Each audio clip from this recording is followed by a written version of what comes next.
ఆట ఆడుకుందాంరా సినిమాలో అతను నటించినటువంటి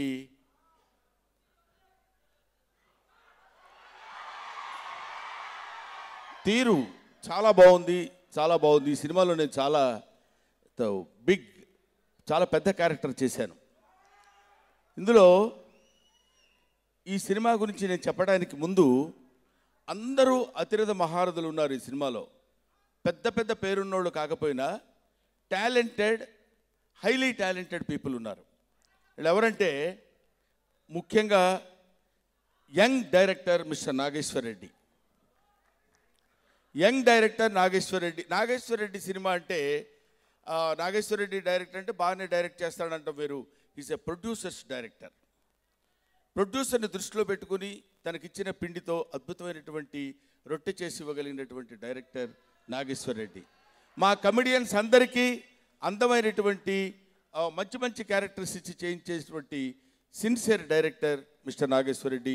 అతని సక్సెస్ఫుల్ ఫిల్మ్సే మనకు చెప్తాయి దానికి ఆ విషయం.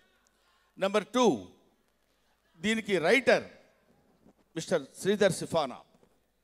అతను లౌక్యం సినిమా దగ్గర నుంచి మంచి కామెడీ టింజ్ ఉన్నటువంటి రైటర్. ఈ రైటర్, ఈ డైరెక్టర్, మ్యూజిక్ డైరెక్టర్ మిస్టర్ ఆ రోజు నుంచి మనం సినిమా దగ్గర నుంచి ఇవాళ వరకు సక్సెస్ల మీద సక్సెస్లు కొట్టుకొస్తున్నటువంటి డైరెక్టర్. ఇట్లాంటి వాళ్ళందరి కలయిక చేత ఏర్పడేటువంటి ఒక అద్భుతమైన సినిమా ఆట ఆడుకుందాంరా. ఈ ఆట ఆడుకుందాంరా సినిమా ఫుల్ కామెడీ ఎంటర్టైనర్. మీకు నేను గ్యారంటీగా రాసిస్తున్నాను, మీరు కూర్చొని సినిమా చూసినంతసేపు నవ్వుతూనే ఉంటారు.